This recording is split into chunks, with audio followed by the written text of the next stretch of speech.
still talking about the problems, the opportunities of small and medium scale enterprises. And we have nothing short of an inspirational story. We have with us tonight Mr. Johnlu Koa, who is the founder and the CEO of the French Baker, which I understand is celebrating its 25th year, no? 1/4 of a century. That's right, Miguel. 25 years seem to be a long time, but it's actually short. When you're busy and I guess when you're having fun and when your business is really gaining ground. No, because we were kind of we're growing with the speed of SM. As they grew their mall network, we had to grow with them because we kind of got associated with the SM brand. Yeah. And so wherever they go, people look for us. And so we just have to go where the opportunities are. Okay. According to you, sometime in the mid-80s, you were in Europe, you were in France, then you came home, and then there was the opportunity. You had a big mall that was being constructed at the time, and you took a chance. So tell us something about well, we cannot call it humble beginnings, no? But nonetheless, those were the beginnings of something that really took root and grew. So how did it happen?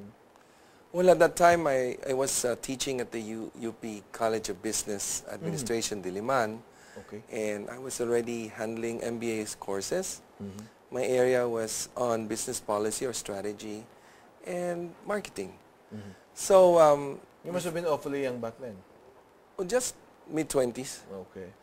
And so I had a chance to visit, 2 chances to visit Europe, once on a backpack tour. So I was 60 days, I took a leave for 60 days to go Europe. Backpack, I mean, you just have a few bucks to spend. And I had to stay in hostels. Yes. It was fun because at the time the world was much more peaceful. And when you're young, you have that adventure spirit. Yes, not knowing where you will sleep and not knowing where you will get your next meal. That's the fun part of it. And not knowing who you will meet for that night, because in a hostel, we were assigned to beds that you don't know who you will be next to. Anyways, so I went, and my last stop was Paris for 2.5 weeks.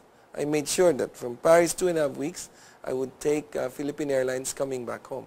And so for 2.5 weeks, I went around, and then I saw this trending people like to buy bread, and it was a first experience for me.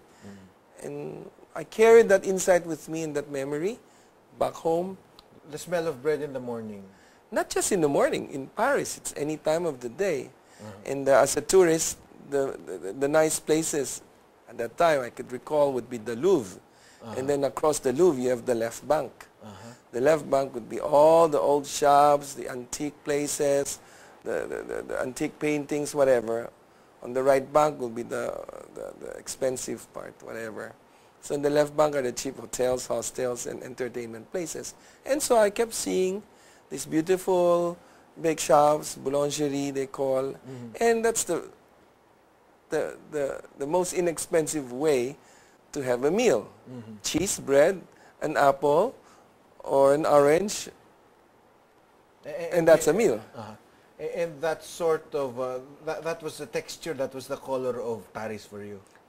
That to me was Paris. The smell, no? No, Paris was, that to me, that is the Parisian's point of view, because I did not go on a tourist bus and went sightseeing. Oh, to the left is the Eiffel, to the left is the Arc de Triomphe, whatever. I did not. I had to go take the subway, smell the stench, go with the crowd, move with the people and the tourists as well. And so I saw this thing about bakery, and I was so excited because I thought that this could be a business when I came back. And so when I went back to class, I kept using that as an example in marketing courses, how to evaluate opportunities, where are the threats, where are the opportunities, the pros and the cons.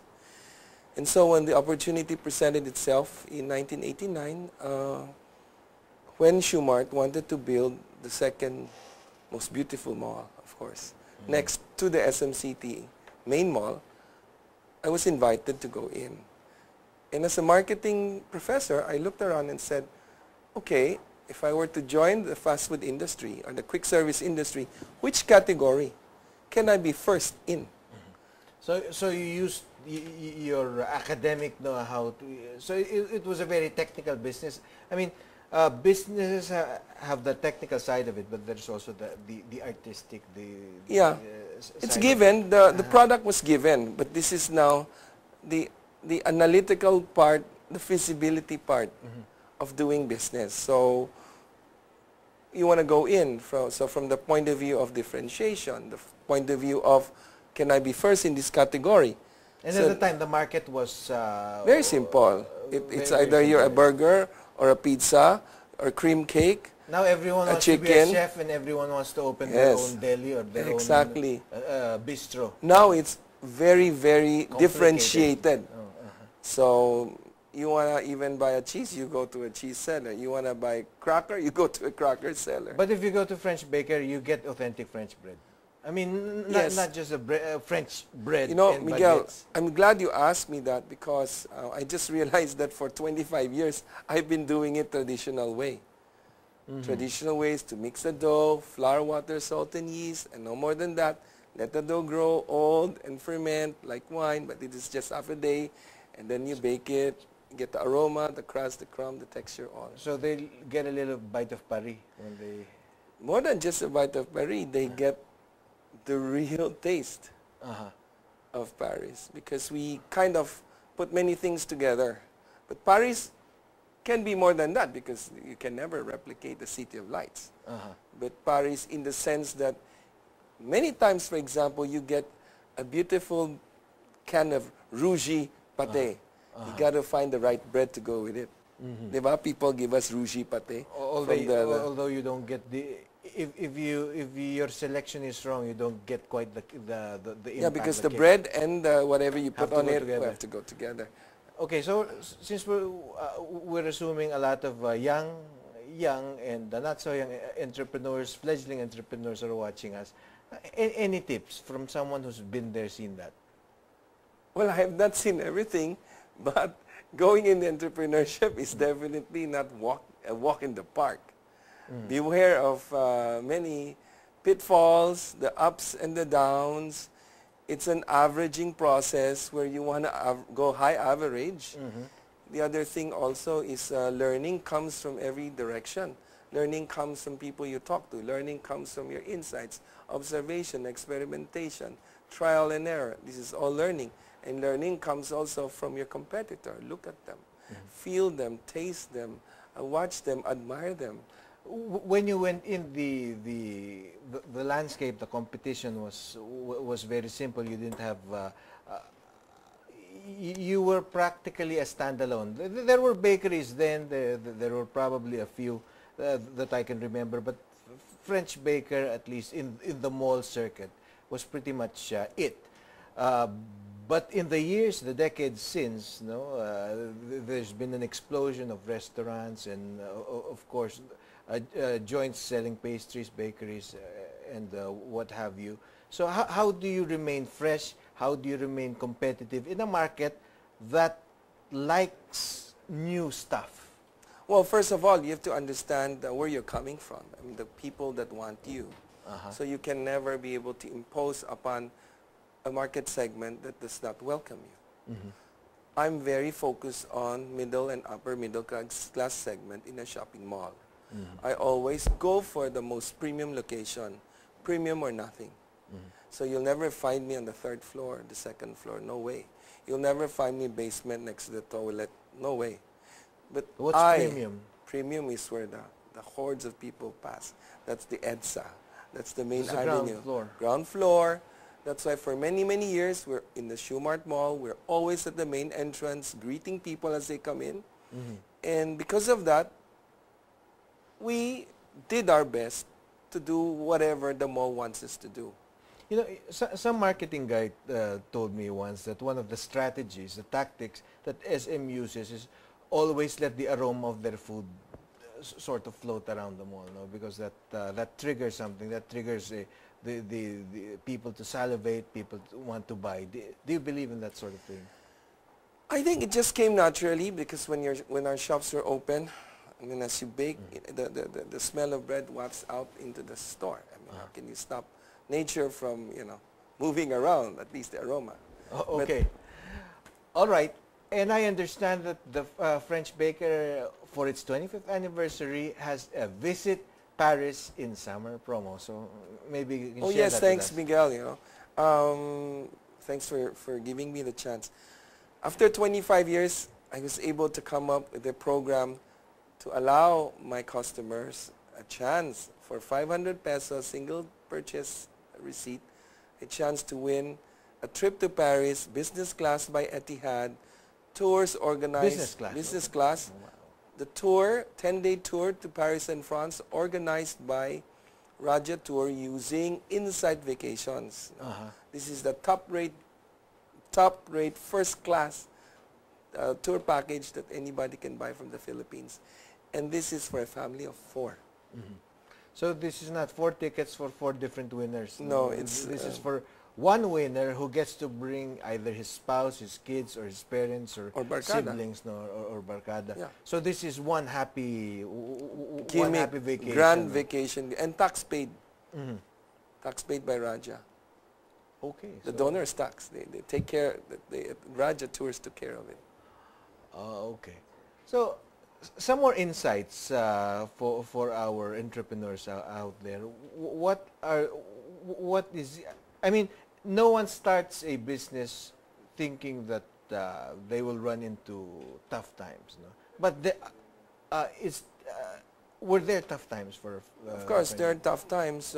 We flow with the economy. We flow with the political situation, and of course with the world, because right now we're so intertwined. Our butter comes from France, from Normandy, from a company called Fléchard. So the butter comes out. So when there's fluctuation in exchange rate, we'll get hit. All right. And then the other thing also is that when flour prices go up and down, we also get hit. Go up, we get hit. Go down, okay, we're okay. But most of the time, they just stay somewhere in between. You're using imported flour? Or The wheat is milled, and then we have our specification for the bread that we require, and we give the miller the spec, and they mill it for us. How has the palate, the tastes of the Filipino, at least your target market, changed over the past? Has it become more sophisticated? Because when I was a teenager, back in the 80s, it was cool to be in one of those fast food chains. Now, the younger set nowadays, they want to go to Italian restaurants, Japanese restaurants. So obviously the market has evolved over the past 20 or so years. Yes, well, the palate has not changed.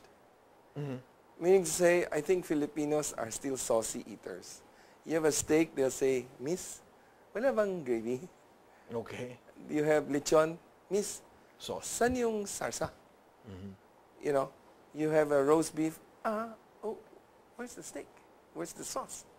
But talking about why they go to places that are saucy, I think it's all over the world. Young people want to spend quality time with their friends. And they want to feel something. They want to experience every minute of their dining trips or their travel trips. That's why, restaurants now cannot compete on very small renovation budget. Compared to 25 years ago, restaurants today on average spend double For renovation. per square meter. Double. And some have no budgets at all. They just want to succeed. Okay, you have 50 plus. How many? 52. Most of these are 52. in SM now. Well, they're already all over the Philippines. So any plans for a 53rd or a 54th? We're building our 53rd and 54th and 55th already as we speak. Looking forward, where is French Baker headed? Well, for 25 years, we've only had 50 or so. So we were really moving very slowly. So the challenge now is that after we have matured, we've created a management team that can carry us forward. It's just really to go a little bit faster. And you employ a lot of people. Oh, yeah. Because it's a service-oriented business. And the And a lot of outsourcing as well.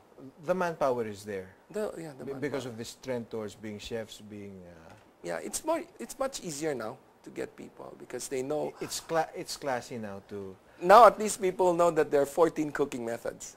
Okay, very quickly, Johnlu, your parting shots to our entrepreneurs out there. Well, thank you very much to all of my loyal customers. It's been 25 years. It's a great experience for me. Please go to the store. Don't forget, 500 pesos worth, single receipt. Get a chance to win this trip of a lifetime. It's going to be fun because we gave you the works. A-class all the way. Okay.